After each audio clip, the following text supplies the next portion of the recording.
Bapa kami yang ada di surga, kami bersyukur Tuhan boleh memiliki Allah yang begitu mengasihi dan memelihara kami. Di dalam kondisi-kondisi kami yang tersulit, di dalam duka cita, di dalam penderitaan, di dalam kesakitan maupun kelemahan kami, Engkau senantiasa menjadi Allah yang menopang dan memelihara kami. Engkau menyediakan apa yang kami butuhkan, supaya kami bisa menjalani kehidupan yang berkenan di hadapan Tuhan. Kiranya kami boleh senantiasa memiliki hati yang memuji Tuhan di dalam kehidupan kami, melihat karya Tuhan semakin banyak di dalam kehidupan kami, sehingga itu mempertumbuhkan iman kami kepada Tuhan. Pada pagi hari ini Tuhan, kami mau supaya kami boleh menerima berkat firman Tuhan yang menolong kami untuk semakin hidup di dalam Kristus. Berkatilah Tuhan pemberitaan firman Tuhan yang akan kami dengar. Kiranya Roh Kudus boleh bekerja di antara setiap kami, boleh menerangi hati kami, menguduskan hati kami, dan juga mengubahkan hati kami, supaya kami boleh semakin serupa dengan Yesus Kristus. Di dalam nama Tuhan Yesus kami sudah berdoa dan mengucap syukur. Amin. Mari kita sama-sama buka Alkitab kita dari Yakobus pasal yang kelima, ayat 1 sampai 6. Yakobus 5 ayat 1 sampai 6. Saya akan membacakan untuk kita semua. Judul perikop dari Yakobus 5 ayat 1 sampai 6 adalah peringatan kepada orang kaya. Jadi sekarang hai kamu orang-orang kaya, menangislah dan merataplah atas sengsara yang akan menimpa kamu. Kekayaanmu sudah busuk dan pakaianmu telah dimakan ngengat. Emas dan perakmu sudah berkarat, dan karatnya akan menjadi kesaksian terhadap kamu dan akan memakan dagingmu seperti api. Kamu telah mengumpulkan harta pada hari-hari yang sedang berakhir.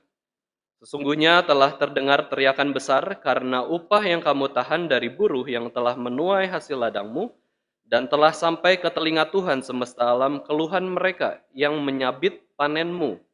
Dalam kemewahan kamu telah hidup dan berfoya-foya di bumi, kamu telah memuaskan hatimu sama seperti pada hari penyembelihan.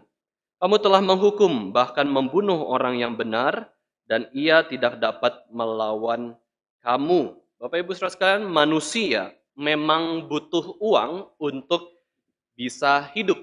Tetapi manusia bukan butuh kaya raya supaya bisa hidup di bumi ini.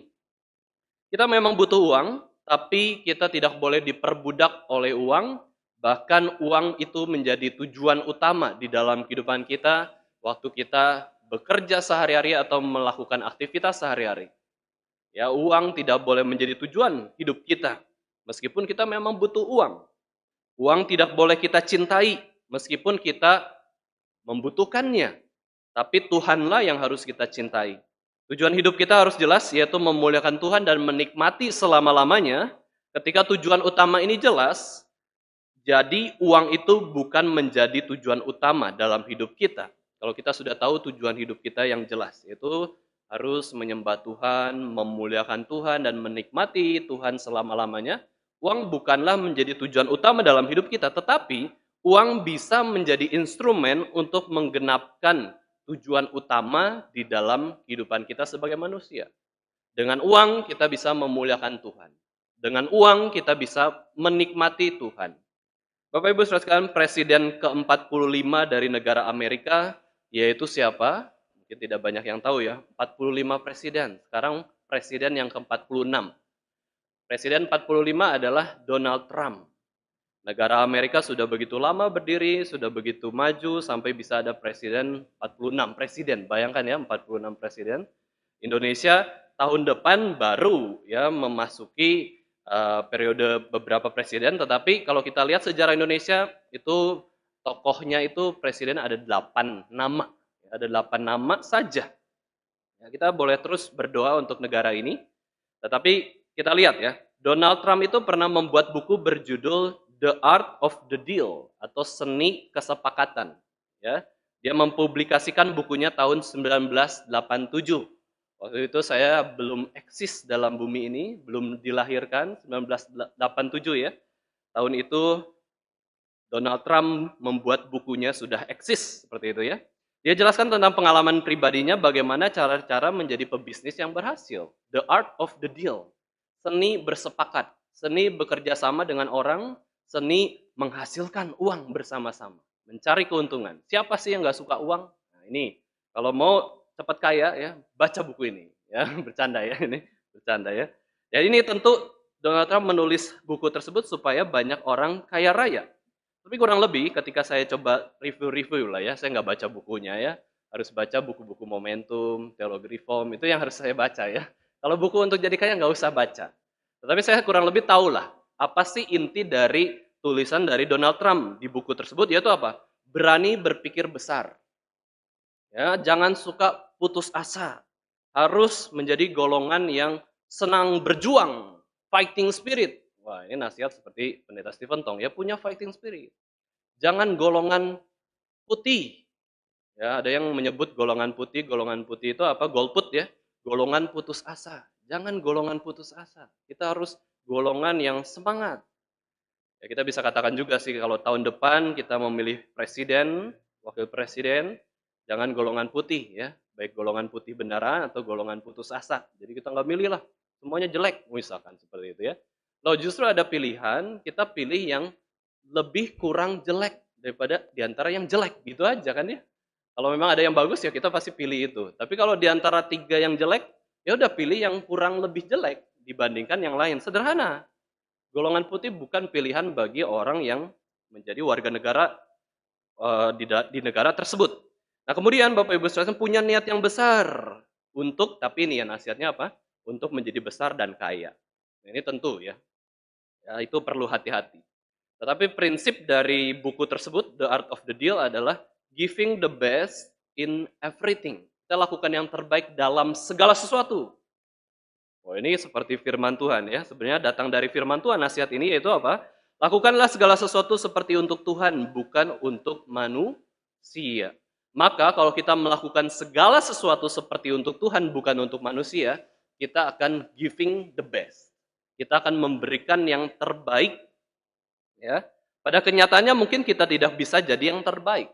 Tetapi arah hati, motivasi untuk memberikan yang terbaik harus kita miliki. Pikiran yang ideal, sesuatu yang ideal itu harus kita kejar dulu. Meskipun kita tahu pada kenyataannya kita nggak mungkin kok menjadi orang yang ideal, bumi ini menjadi ideal atau semua pengharapan kita terkabul, tetapi minimal kita punya konsep tersebut, ingin yang terbaik. Nah itu yang kita kejar. Ya sudah punya konsep yang ideal saja hidup kita tidak bisa ideal, apalagi nggak punya konsep yang ideal. Justru harus mulai dari konsep yang ideal itu seperti apa. Nah cari di Alkitab, cari di firman Tuhan. Misalnya ya Bapak Ibu Saudara sekalian, bila kita sebagai orang tua punya motivasi atau komitmen seperti ini, yaitu saya ingin menjadi orang tua yang terbaik untuk anak-anak saya. Minimal itu saja. Ya, komitmen dulu, saya ingin yang terbaik bagi anak-anak saya, cari jawabannya di dalam Alkitab. Kita sebagai suami dan istri pengen menjadi suami atau istri yang terbaik, yang ideal tuh seperti apa? Yang seperti Tuhan mau kita cari di Alkitab, terus kita mau mengerjakannya. Kita ingin menjadi seorang jemaat yang terbaik. Seperti apa jemaat yang terbaik itu? Kejar. Seorang hamba Tuhan yang terbaik. Giving the best in everything. Ini mindset yang perlu kita pikirkan. Dan kalau kita betul-betul memikirkan hal tersebut, segala sesuatu kita lakukan yang terbaik seperti untuk Tuhan, bukan untuk manusia. Jawabannya, apakah orang itu akan berhasil atau gagal? Ya, orang itu akan berhasil atau gagal? Ya paling tidak berhasil lah ya. Dia lakukan terbaik sesuai yang Tuhan berikan padanya, sesuai talenta yang Tuhan berikan, berhasil. Meskipun dianggap orang juga mungkin tidak berhasil, karena standar keberhasilan orang itu berbeda-beda. Nah, kemudian Donald Trump pernah katakan bahwa saya telah menghabiskan 20 tahun pertama kehidupan kerja saya dalam membangun, mengumpulkan, dan menyelesaikan hal-hal yang dikatakan banyak orang tidak dapat dilakukan. 20 tahun dia kerja. Ya, kerja untuk hal besar yang orang lain mengatakan tidak bisa kamu lakukan. Mungkin salah satunya jadi presiden ya, atau menjadi orang yang kaya, pebisnis yang berhasil. Dia kerjakan selama 20 tahun dan dia melihat tantangan terbesar yang dilihat 20 tahun ke depan adalah bagaimana menemukan beberapa cara kreatif untuk mengembalikan sebagian dari apa yang telah dia dapatkan. Itu Donald Trump katakan ya. Yang saya maksudkan bukan berarti hanya uang, ya, meskipun uang adalah bagian dari hal itu. Ketika sudah kerja 20 tahun, inginlah dapat kembaliannya, maksudnya kembali dari jerih payahnya yaitu uang. Tapi dia katakan, saya tidak pernah terlalu tertarik ya, pada uang. Ya, saya tidak tertarik kepada bagaimana orang itu memberi karena motivasi mereka itu jarang seperti yang kelihatannya. Orang memberi uang seperti itu ya. Motivasi yang kelihatan itu motivasi mereka jarang seperti yang kelihatannya dan hampir tidak pernah murni altruisme atau mengasihi sesama. Mungkin seperti itu ya. Kemudian bagi Donald Trump berbuat sesuatu dan memberi waktu jauh lebih berharga daripada sekedar memberi uang. Dia katakan berbuat sesuatu yang baik melalui uang, kemudian memberi waktu kepada orang lain atau memberi kesempatan kepada orang lain jauh lebih berharga daripada uang. Nah, saya cerita Donald Trump bukan berarti menasihati Bapak Ibu sekalian, ayo beli bukunya, bukan ya. Atau ayo suka sama Donald Trump, bukan seperti itu. Tetapi ya, sedikit kisah tentang Donald Trump ini agar membuat kita bisa melihat ada perspektif lain dalam melihat harta atau uang bagi orang pada umumnya.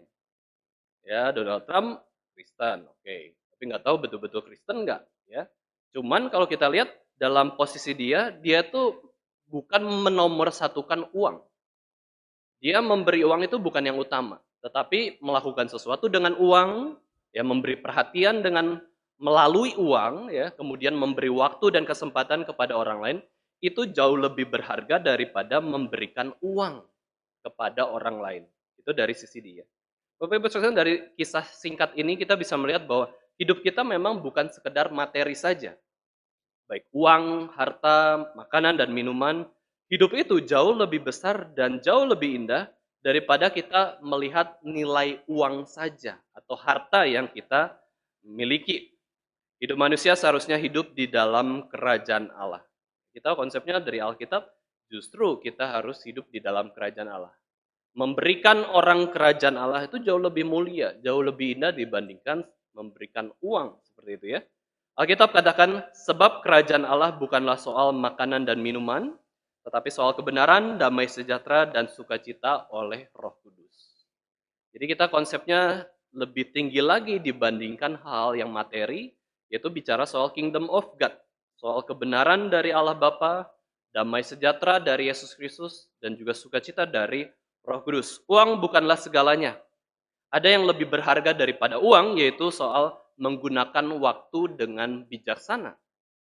Yaitu soal bagaimana pencarian hidup kita itu dengan baik, dengan benar, yaitu mencari kerajaan Allah, bukan cari-cari uang terus dalam hidup kita. Maka lagu sekolah minggu itu mengingatkan kita ya Bapak Ibu Saudara sekalian, apa yang dicari orang? Uang, uang, uang, bukan Tuhan, bukan kerajaan Tuhan. Apa yang dicari Tuhan? Ya, orang, jiwa manusia. Nah, pernahkah kita memikirkan bahwa di dalam kehidupan kita itu harus cari jiwa, Bapak Ibu Saudara sekalian? Atau harus cari uang? Uang harus dicari, betul. Karena kita butuh uang untuk bisa hidup. Tetapi yang lebih besar dan lebih indah adalah mencari kerajaan Allah. Ya, bagaimana kita bisa menaati firman Tuhan, mencari jiwa yang terhilang, mengajak orang ke gereja, mengasihi orang yang membutuhkan, bahkan juga menolong mereka yang dalam kebutuhan. They are in need, ya. Mereka dalam kebutuhan, itu yang kita butuhkan, yang kita berikan, kita tolong, kita lakukan. Nah, inilah yang melatar belakangi nasihat Yakobus bahwa hai orang-orang kaya, jangan terikat dan terjebak dalam uang atau hartamu. Justru harus bersikap benar terhadap uang, harta, dan kekayaan yang Tuhan berikan. Kamu sudah kaya, kaya betul. Entah kekayaan itu dari mana. Entah dari warisan orang tua, entah dari bisnis orang tua, atau kamu kejar sendiri dari nol, kamu berusaha akhirnya bisa menjadi kaya, kurang lebih seperti itu ya. Atau bahkan ya, Bapak Ibu Saudara sekalian, ini adalah kekayaan yang berdosa, yaitu apa? Kaya dari ketidakjujuran. Ya, di dalam renungan Voices from the Past kemarin ya, Bapak Ibu Saudara sekalian, itu kalau kita menerima kecukupan kekayaan atau providensi Allah dalam materi itu karena ketidakjujuran atau korupsi, itu bukanlah hal yang baik atau itu sedang menyangkali providensi Allah. Kita sedang memuja setan ketika kita mendapatkan kecukupan tapi dari hasil yang tidak jujur. Itu pemujaan kepada setan, keras sekali. Dan siap-siap neraka di depan kamu. Itu kan dikatakan ya oleh para penulis Puritan itu, wah mengerikan ya. Nah maka dari itu orang yang kaya, ya sudah kaya, Maka harus ngapain? Harus menggunakan uang dengan bijaksana. Yakobus memberi perhatian lebih kepada orang-orang yang kaya. Karena apa? Karena orang-orang kaya banyak sekali godaan dari kekayaan tersebut. Ya, jadi nasihat kepada orang kaya biasanya lebih keras. Karena apa? Godaan untuk melakukan dosa cukup banyak. Ya, mungkin lebih bervariasi dibandingkan orang yang miskin, seperti itu ya. Nasihat Yakobus ini tentu untuk semua orang yang memiliki harta, ya, supaya tidak terikat dan kecanduan terjebak di dalam harta kekayaan, tetapi lebih khusus kepada orang kaya. Dan bukan saja kepada orang kaya pada umumnya, sebenarnya nasihat Yakobus ini kepada orang kaya yang sudah terjebak atau terikat pada kekayaannya sendiri. Maka nasihat Yakobus itu begitu keras di dalam perikop yang tadi barusan sudah kita baca. Jadi orang-orang yang kaya tapi cinta akan uang. Nah, inilah menjadi nasihat khusus dari Yakobus. Nah, Pendeta Stephen Tong pernah memberi nasihat bahwa orang Kristen ya boleh kaya. Ya, boleh kaya, tetapi bahkan harus kaya. Hanya saja kaya tapi tidak cinta akan uang. Kayanya untuk apa dulu? Untuk memuliakan Allah? Ya bagus, kamu kejar kekayaan untuk bisa memuliakan Allah. No problem. Kekayaan sendiri, harta sendiri itu sifatnya baik. Itu adalah berkat Allah. Kalau memang betul-betul dari Allah. Kalau kita mendapatkan kekayaan dari dosa, korupsi, mencuri, berbohong, nah itu ya, itu sedang menyangkali providensia Tuhan, menyangkali pemeliharaan Tuhan atas hidup kita. Jadi tidak ada yang salah menjadi kaya, tetapi yang salah adalah menuruti godaan dari kekayaan itu.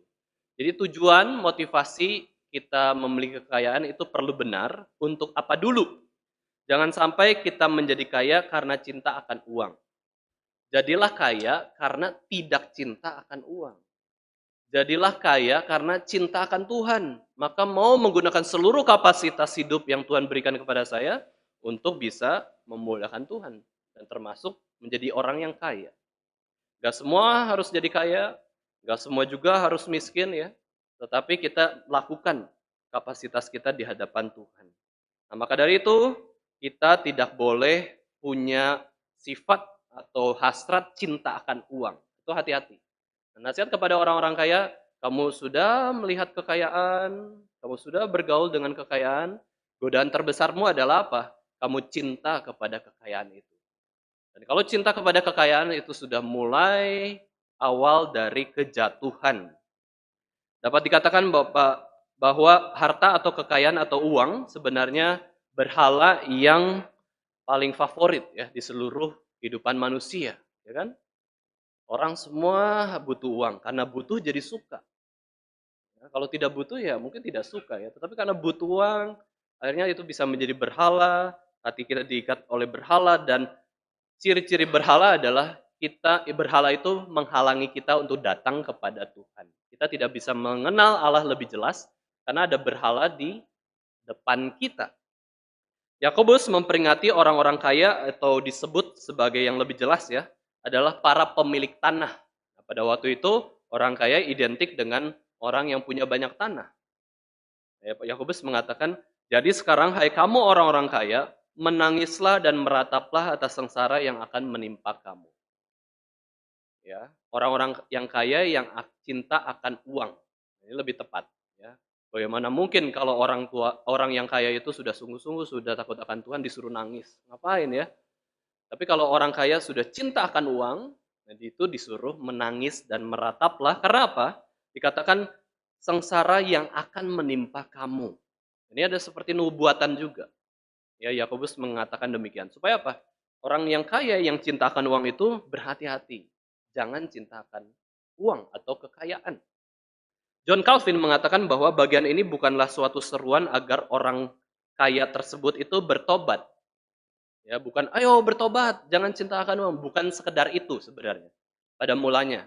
Tetapi yang dimaksudkan Yakobus, John Calvin menafsirkan bahwa ini adalah ke arah celakalah. Jadi lebih ke menghakimi. Kamu celaka loh cinta akan uang. Kamu celaka loh berpusatkan kepada uang kekayaan di dalam kehidupan kamu sendiri. Kaya demi dirimu sendiri, nanti pasti sengsara menimpa kamu. Ayo, ya sadarilah kamu itu sedang dalam kecelakaan. Sengsara sudah di depan mata, kamu masih bebal dan cinta akan uang, kamu akan binasa di dalam berhalamu. Itu dikatakan demikian ya oleh Yakobus. Maka dari itu pertama-tama Yakobus katakan, ayo bersedihlah. Kenapa sih kamu punya berhala lain selain harusnya menyembah kepada Tuhan saja, tapi kamu punya berhala menyembah kepada uang. Bersedihlah karena dosa-dosamu. Dan juga siap-siaplah terhadap konsekuensi dosa-dosamu. Tuhan bisa mendisiplin kamu yang berdosa, Tuhan juga bisa menghukum kamu yang berdosa, tetapi kamu pun bisa mendapatkan konsekuensi atas dosa-dosamu itu. Ya, atas perbuatan pemberhalaan kepada materi. Nah, jika kita bisa bersedia akan dosa-dosa kita, Bapak Ibu Saudara sekalian ya, kita disebut sebagai orang yang berbahagia. Kalau kita sadar ada berhala dalam hati kita, terus kita bersedih, ya, kemudian kita sudah sadar itu salah. Nah, di situ Yesus katakan berbahagialah kamu, karena kamu itu poor in spirit. Ya, kamu itu sedih akan kerohanian kamu yang tidak kaya, tidak melimpah. Kamu itu bersedihlah. Nah, di situ awal mulanya orang tersebut harus mulai berbahagia. Aneh ya, paradoks. Kamu sedang bersedih karena kerohanian kamu, karena relasi kamu yang buruk dengan Tuhan, disuruh berbahagia. Ya, jadi ada kesedihan sekaligus bahagia di dalam Tuhan. Itu bercampur. Kita sedih terhadap dosa-dosa kita, kita menyesal, tapi di satu sisi ini hal yang baik kok. Ya, ini adalah persembahan hidup kita kepada Tuhan. Kita bersukacita, berbahagialah karena merekalah yang mempunyai kerajaan Allah. Yesus sendiri katakan, berbahagialah orang-orang yang miskin di hadapan Allah. Poor in spirit, ya sedih kan. Tetapi kamulah yang mempunyai kerajaan Allah. Dari situ ada kebahagiaan, ada penghiburan, ada sukacita. Setelah menyadari bahwa dirinya betapa sedih dan sengsara, barulah mula-mula muncul pertobatan. Jadi dimulai dengan hati yang hancur. Nah, itu persembahan yang pertama yang harus kita berikan kepada Tuhan, bukan uang dulu, ya, bukan kekayaan, bukan tenaga, bukan waktu kita dulu. Ada persembahan yang jauh lebih besar yang kita bisa berikan kepada Tuhan, yaitu apa?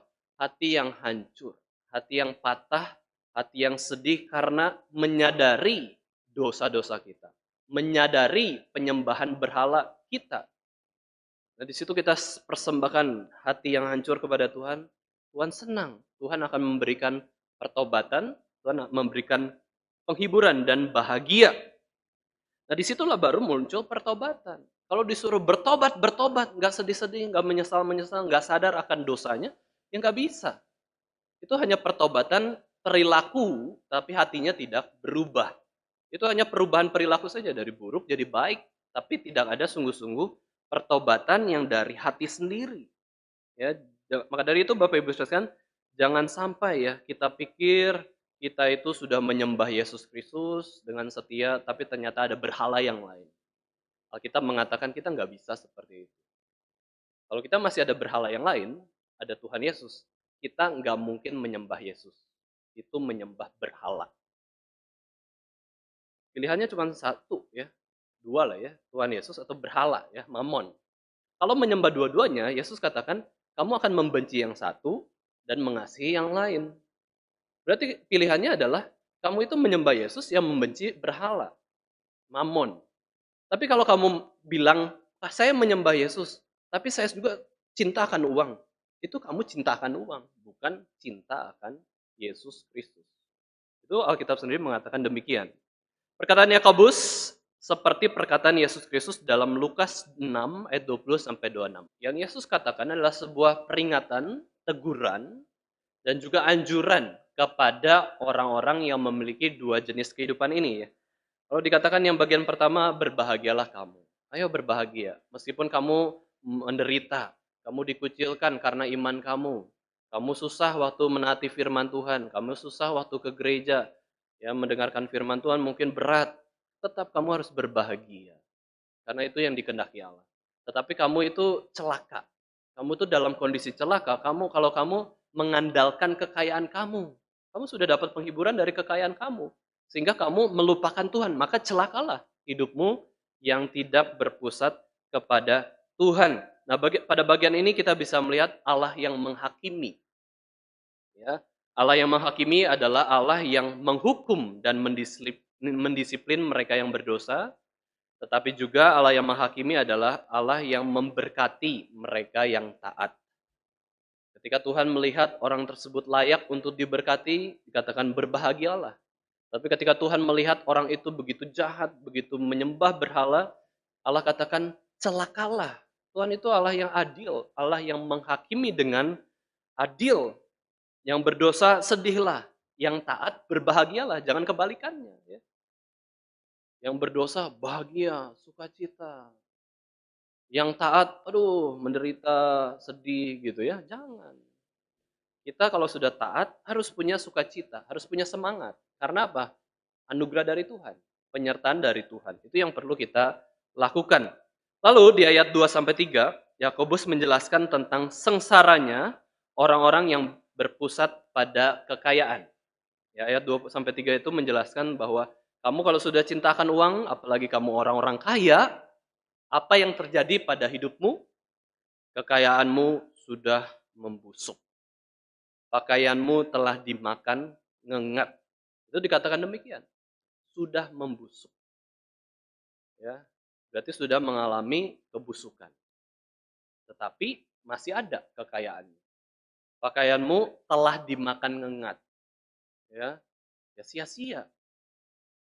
Kekayaan pada zaman itu tidak selalu uang, emas, perak seperti itu ya, tetapi juga gandum, jagung, ya, makanan yang bisa disimpan dalam waktu lama itu disimpan.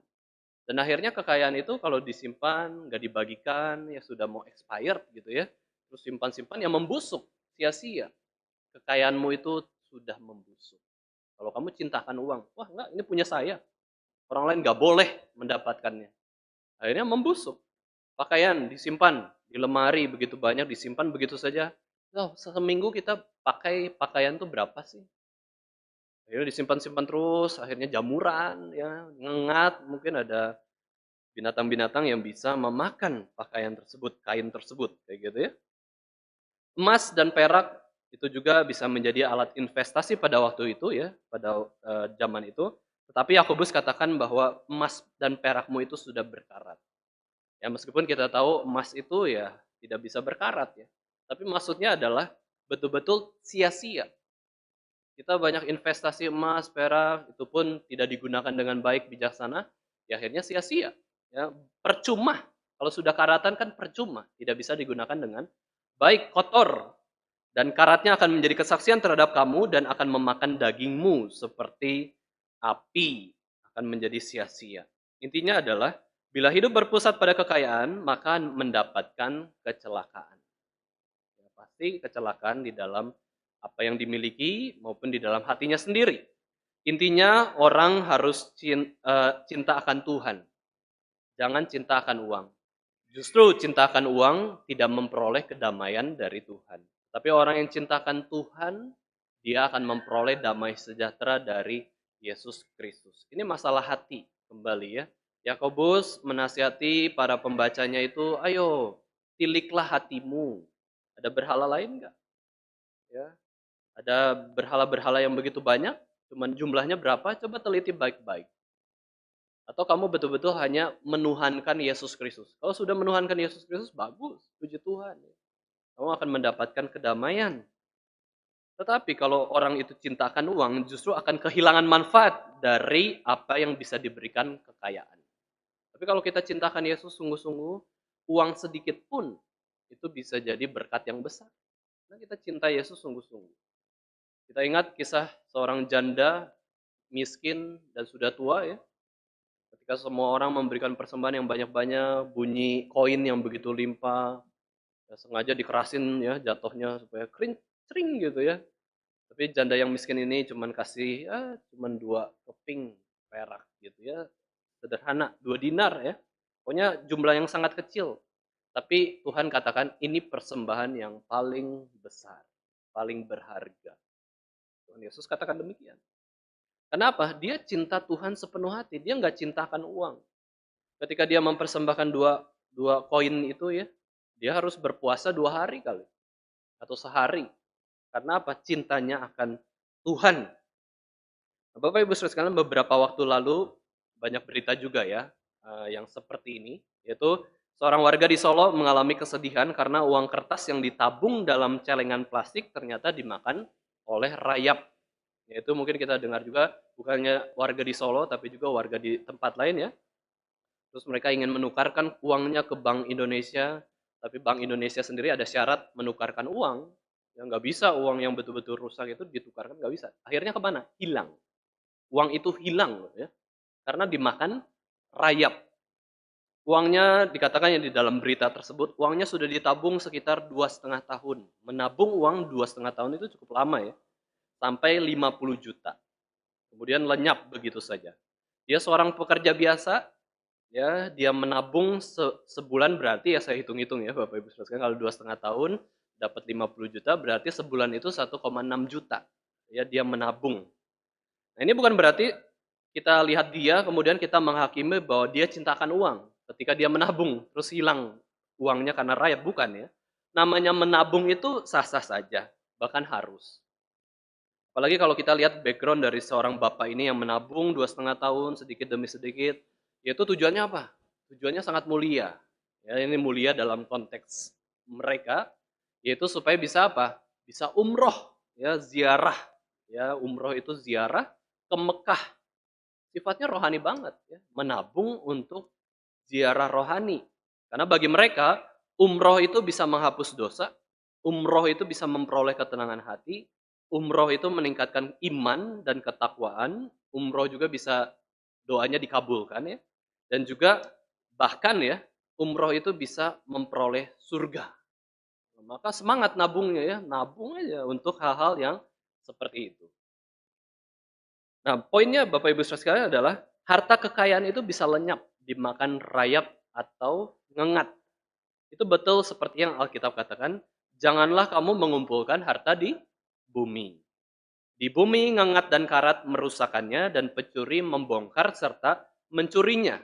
Tetapi kumpulkanlah bagimu harta di sorga ngengat dan karat tidak merusakannya dan pencuri tidak membongkar serta mencurinya.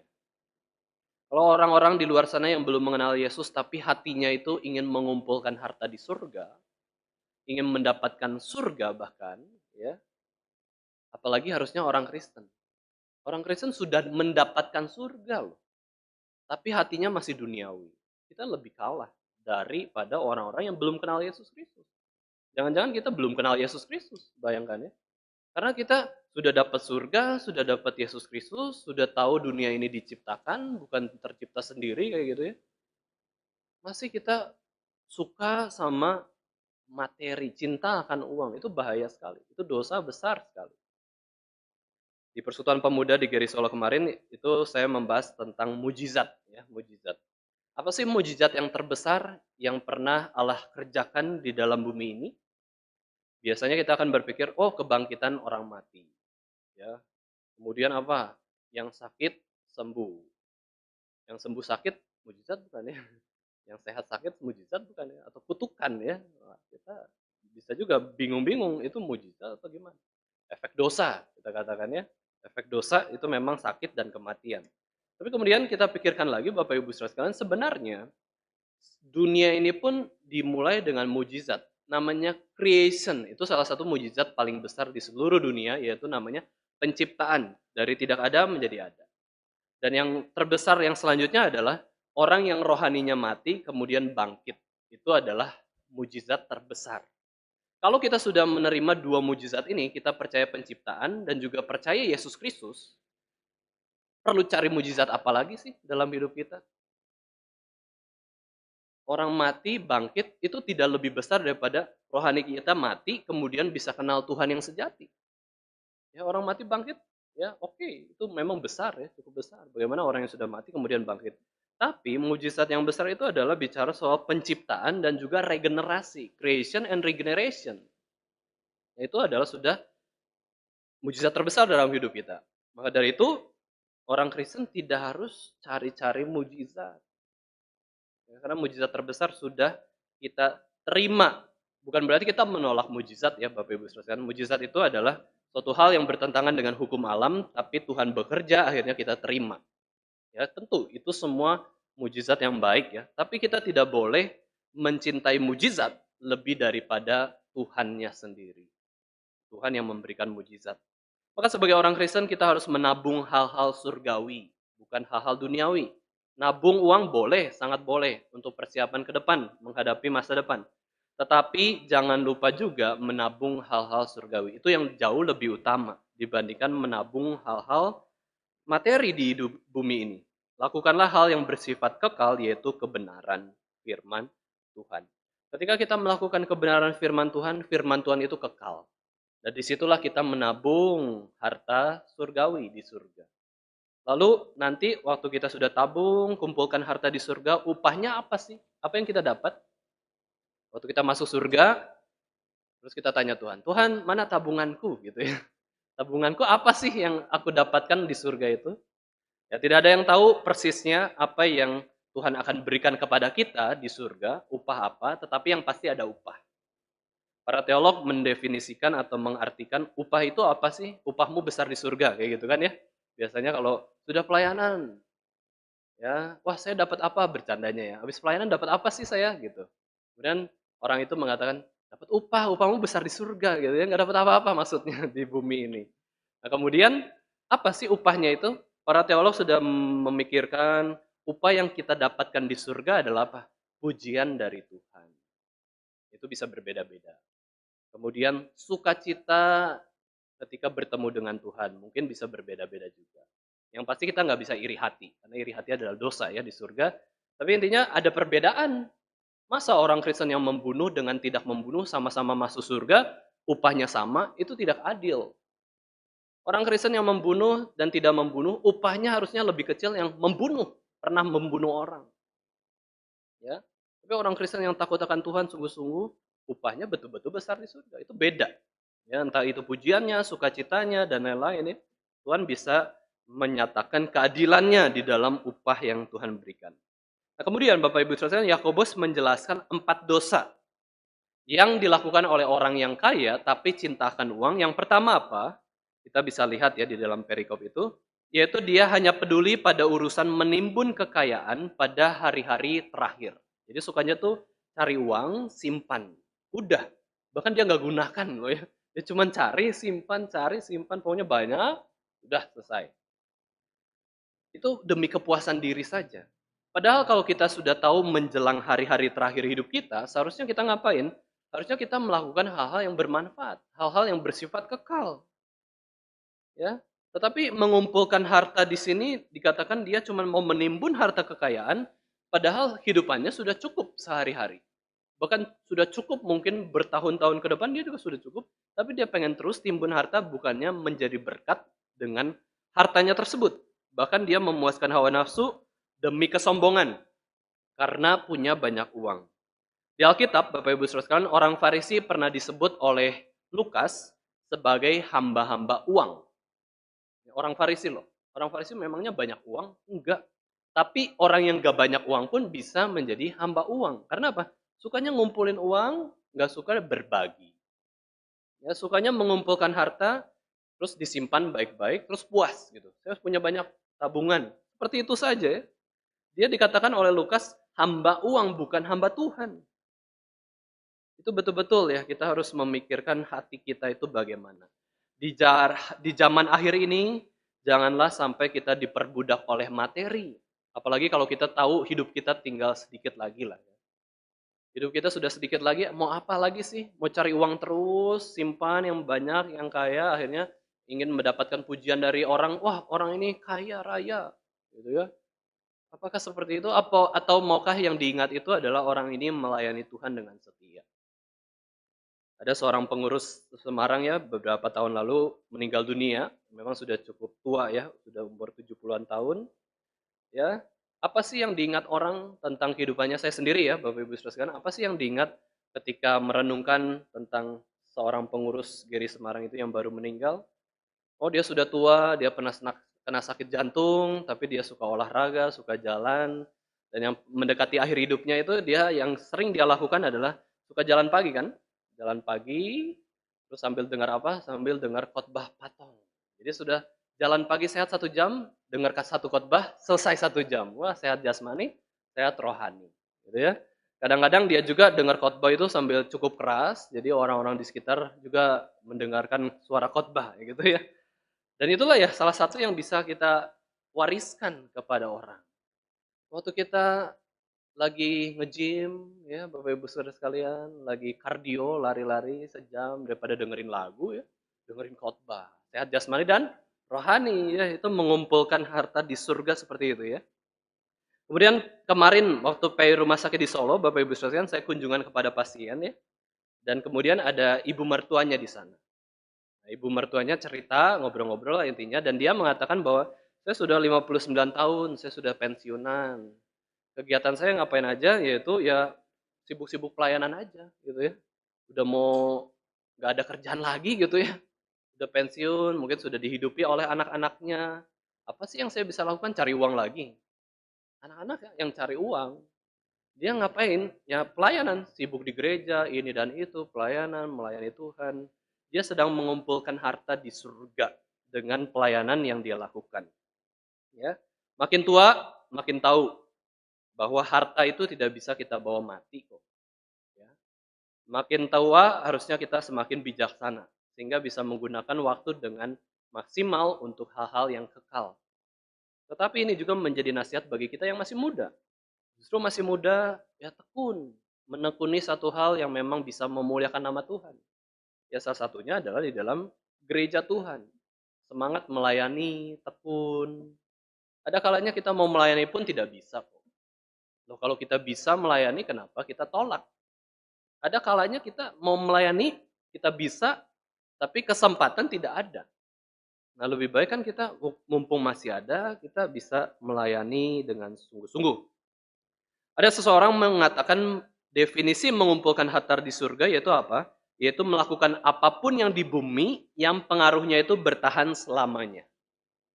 Ya, dalam jangka waktu yang cukup lama.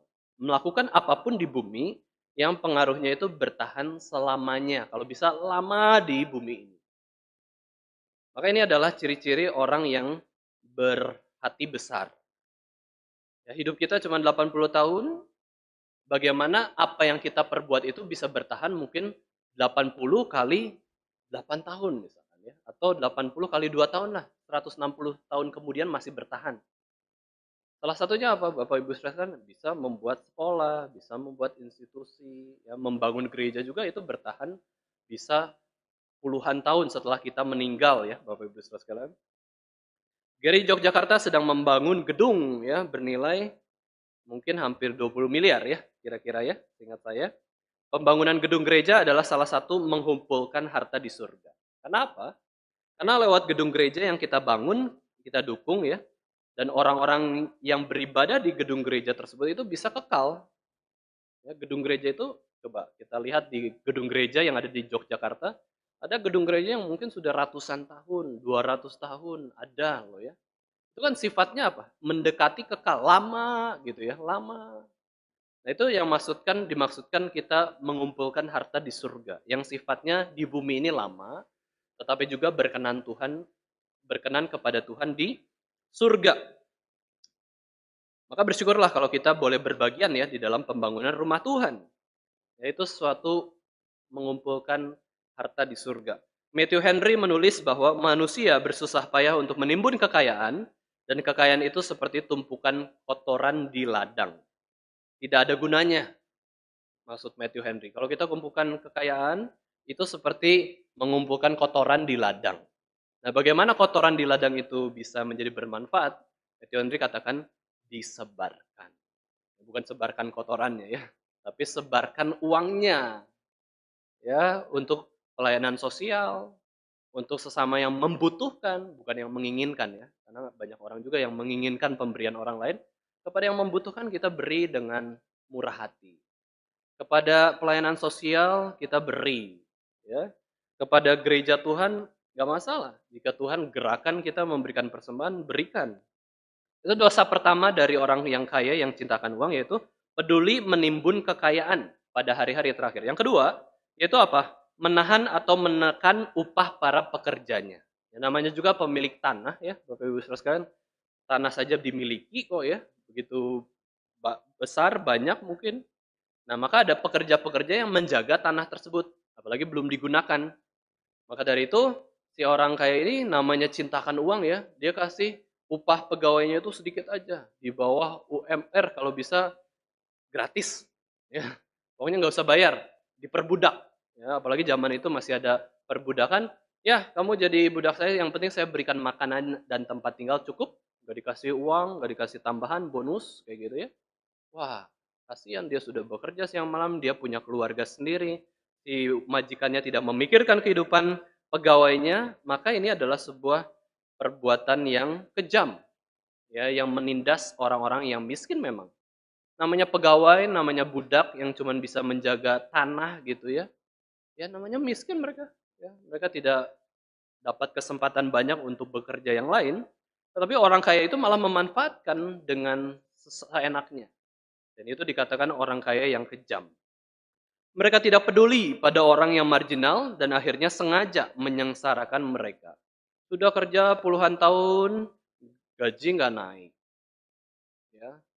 Terus kemudian waktunya dikasih gaji, sengaja ditelat-telatin.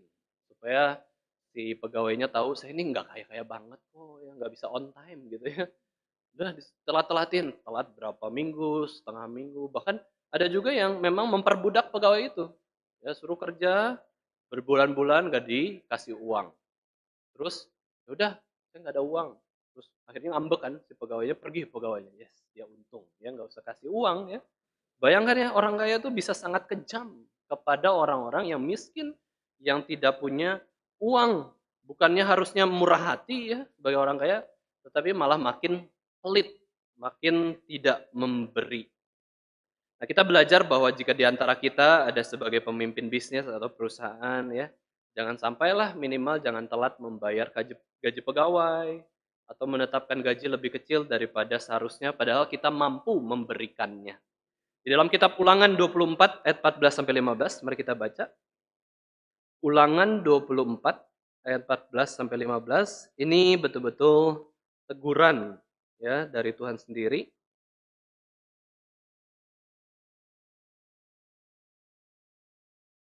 Mari kita sama-sama membacanya. Saya akan membacakan ya.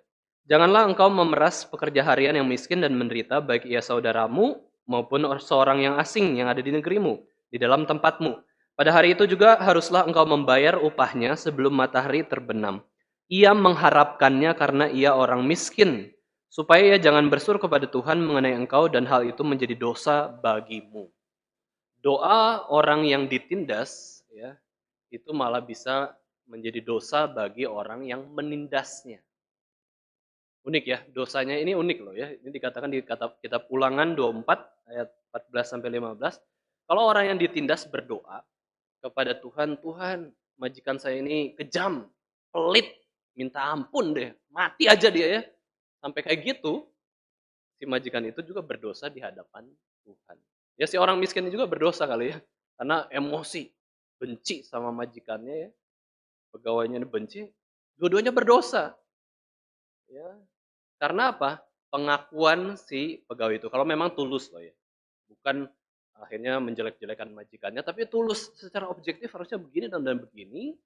Ya mungkin HAM juga mengaturnya, mungkin ya hak asasi manusia, tapi tidak dilakukan. Nah itu merupakan dosa ya di hadapan Tuhan. Nah orang kaya perlu hati-hati.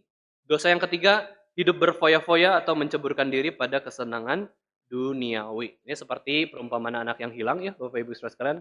Anak yang hilang itu serakah, dia cintakan uang, minta warisan kepada orang tua sebelum orang tuanya mati.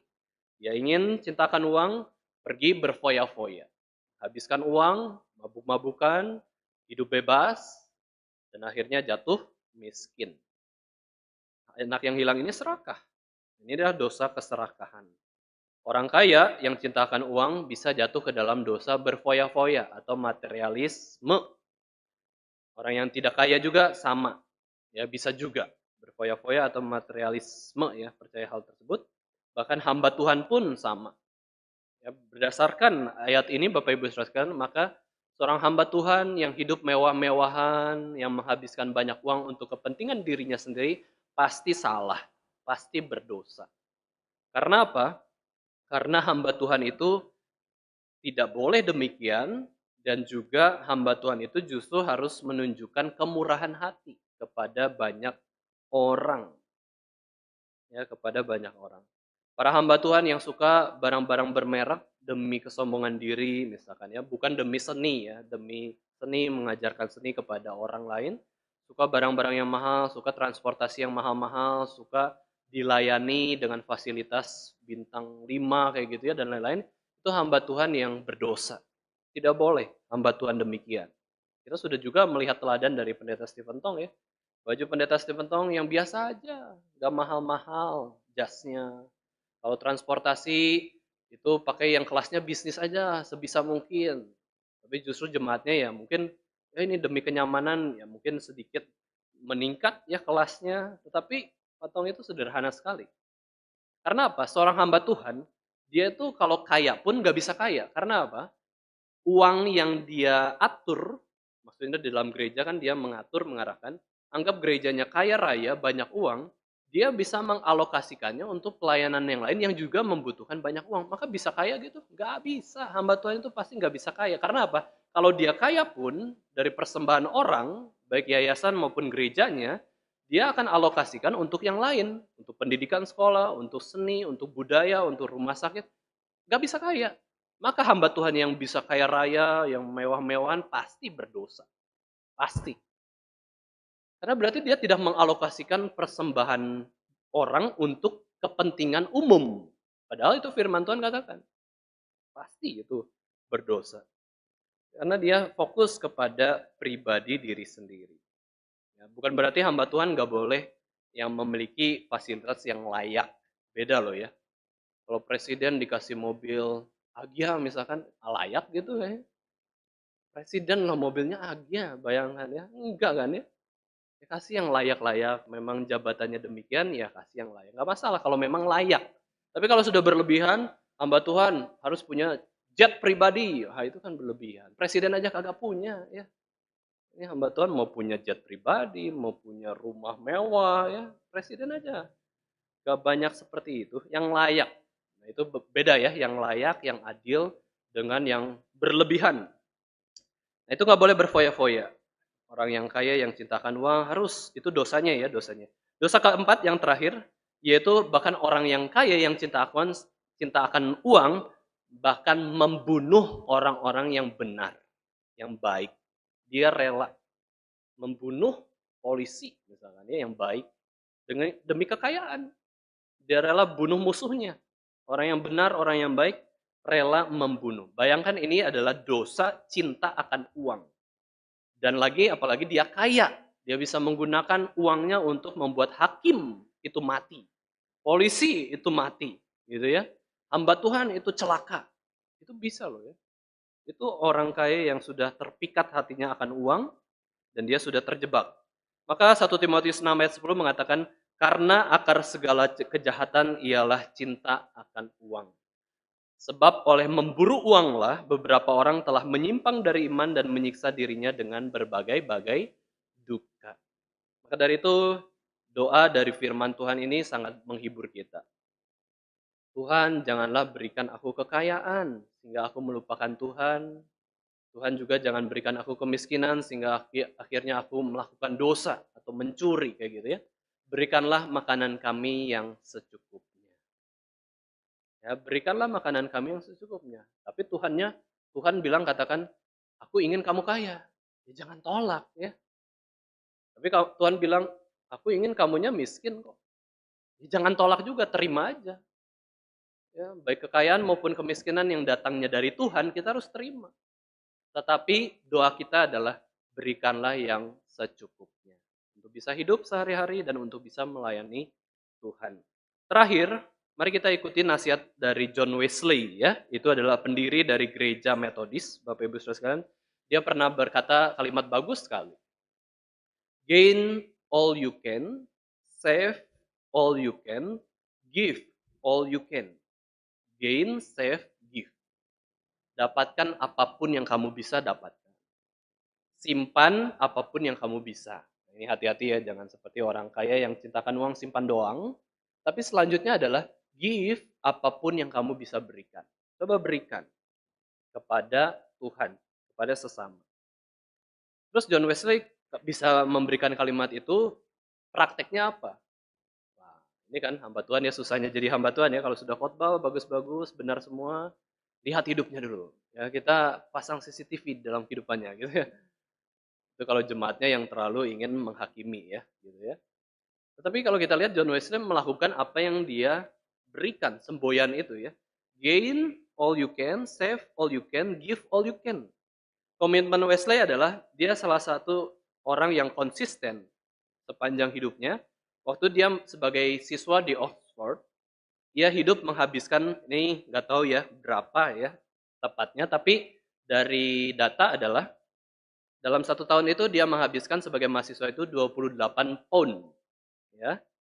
Ketika penghasilannya meningkat menjadi 30 pound setahun, akhirnya menjadi 120 pound per tahun ya. Dia terus hidup dengan 28 pound yang sama. Nah, coba kita lihat ini ya. Ya, dia dalam 1 tahun pertama kehidupan siswanya dia dapat 30 pounds income-nya ya. Nah, living expense-nya, biaya hidup sehari-hari itu dalam 1 tahun itu 28 pounds. Nah, dia kasih 7% to the poor, yaitu 2 pounds di dalam 1 tahun. Nah, second year, dia dapat penghasilan lebih banyak, 60 pounds. Living expense dia nggak nambah, dia tetap hidup itu 28 pounds saja, sederhana. Terus yang dia bisa berikan itu lebih banyak juga ya daripada biaya hidup dalam 1 tahun itu. 32 pounds dia berikan, 53% to the poor ya. Tahun ketiga meningkat lagi 90 pounds, tahun keempat 120 pounds, dia living expense-nya tetap sama. 28 pounds dalam 1 tahun, tetapi to the poor, ya dia kasih 92 pounds dalam 1 tahun, 77% dari apa yang dia dapatkan. Maka Bapak Ibu Saudara sekalian, bagi John Wesley, perpuluhan itu nggak seberapa. Perjanjian Baru mengatakan bahwa persembahkanlah seluruh tubuhmu sebagai persembahan yang hidup, yang kudus, yang berkenan kepada Tuhan. Berarti persembahannya itu 100% harus untuk Tuhan. Perpuluhan itu nggak seberapa, cuma 10% kok. Apa 10% kita sudah bangga? Sudah kasih 10% untuk Tuhan? Tidak. Kita tuh harusnya kasihnya 100%. Tapi Tuhan kasih aturan supaya kamu yang berdosa, yang lemah ini nggak semakin menjadi makin parah. Pengaturan uang 10% udah bagus, perpuluhan. Terus persembahan pun sukarela. Bahkan kita nggak ada aturan untuk seperti John Wesley, harus kasih to the poor. Kita nggak ada kan alokasi budget itu untuk orang-orang yang membutuhkan, yang miskin, ke panti asuhan, mungkin kita nggak ada loh. Ya. Mungkin kita nggak pernah buat budget itu demikian. Kita budgetnya apa? Perpuluhan, persembahan, kebutuhan sehari-hari, ya, kebutuhan ini dan itu udah. Ya, tetapi untuk sosial belum ada. Nah, maka kita perlu ya terus menyempurnakan diri. Nah, ini menjadi pelajaran bagi kita saja. Bukan berarti kita harus seperti John Wesley kayak gitu ya. Harus punya alokasi yang seperti itu, menyangkal diri luar biasa. Saya juga belajar ya seiring berjalannya waktu, cobalah hidup itu secukupnya, sederhana. Ya, makan itu secukupnya, sederhana. Bukan berarti penghasilan makin banyak, kita makin banyak juga biaya yang harus digunakan untuk kepuasan hidup kita. Sederhana aja udah. Dia mengatakan ya, John Wesley mengatakan kepada orang-orang bahwa jika pada saat kematian aku, ya, jika pada saat kematian aku memiliki lebih daripada 10 pound saja, ya, dalam kepemilikannya, maka silakan panggil aku perampok. Dia katakan demikian. Ya. Kalau saya punya 10 pounds dalam saldo saya, waktu saya mati, kamu boleh sebut aku perampok. Gitu ya. Wah, ini hati yang bagaimana dia mengatur keuangan betul-betul untuk Tuhan. Dia hamba Tuhan, dia biasa aja sih.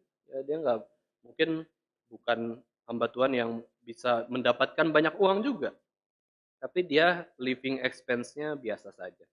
Mari Bapak Ibu Saudara sekalian, kita jangan sampai cinta akan uang. Ya, jangan materialistik, jangan diperbudak oleh uang atau harta. Kita punya uang segini, beli kan saya punya. Bukan seperti itu. Ya, kita gunakan untuk kemuliaan nama Tuhan, boleh menikmati Tuhan lewat uang yang kita miliki, tapi jangan sampai menikmati uang itu sendiri demi diri kita sendiri. Kita gunakan uang dengan bijaksana untuk mengumpulkan harta di surga. Bisa sisihkan alokasinya dengan baik, bijaksana ya. Dan jangan menjadi orang-orang yang rela berbalik untuk melihat kekayaan dan mengambil kekayaan. Ya, kita berbalik. Kita orientasinya adalah di dalam pilihan hidup kita ini semua orientasinya uang. Kalau itu lebih menguntungkan secara materi, saya pilih. Kalau tidak menguntungkan secara materi, saya tidak pilih. Jangan berbalik karena uang. Nanti seperti istri Lot, gitu ya. Ketika istri Lot sudah meninggalkan Sodom dan Gomora, dia masih ingat kekayaan, harta benda dia masih tertinggal di Sodom dan Gomora, dan kemudian dia berbalik karena uang. Bukan berbalik kepada Tuhan, dia berbalik karena uang. Pilihannya karena uang, uang, uang. Nah, akhirnya dia mati menjadi tiang garam. Banyak orang-orang seperti itu juga ya Bapak Ibu sekalian, pilihan karena uang. Ya, mungkin kita juga pelayanan itu yang penting hemat gitu ya, jangan sampai rugi. Bukan soal itu, bukan soal uang. Kita memberikan pelayanan kepada Tuhan itu yang terbaik. Rugi pun anggap memang rugi Bapak Ibu sekalian waktu kita melayani di dalam gereja Tuhan atau dalam konteks pelayanan apapun. Kalau memang itu kehendak Tuhan ya udah. Kan yang punya uang Tuhan kan. Pekerjaan Tuhan, Tuhan yang ngatur juga. Kalau memang harus begitu, ya udah terpaksa gitu, ya udah. Bagi kita rugi, bagi Tuhan enggak. Ya enggak ada rugi. Masalah uang bagi Tuhan itu begitu kecil, begitu sepele. Tapi masalah membersihkan hati kita dari cinta akan uang, ini yang susah. Pergumulan mungkin seumur hidup ya. Tapi kiranya kita bisa terus mengalahkan godaan-godaan untuk cinta akan uang. Kita harus murni, kita tidak boleh cinta akan uang, tapi kita cintakan Yesus. Tapi kemudian ketika ada godaan untuk cintakan uang, kita langsung tolak. Kita menghindarinya. Kiranya kita boleh senantiasa bertumbuh, menyikapi apa yang Tuhan percayakan pada kita. Mari kita sama-sama berdoa.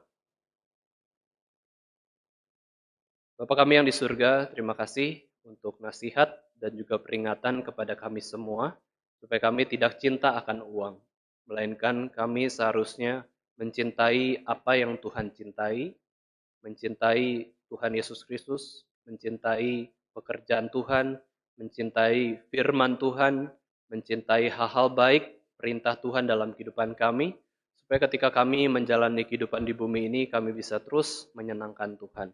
Tolonglah Tuhan, ampuni atas segala dosa-dosa kelemahan kami, yang seringkali kami melupakan Tuhan ataupun lebih cinta hal lain selain Tuhan. Tolonglah kami supaya kami boleh bertumbuh di dalam Tuhan saja. Di dalam nama Tuhan Yesus Kristus, Tuhan dan Juru Selamat kami yang hidup, kami sudah berdoa. Amin.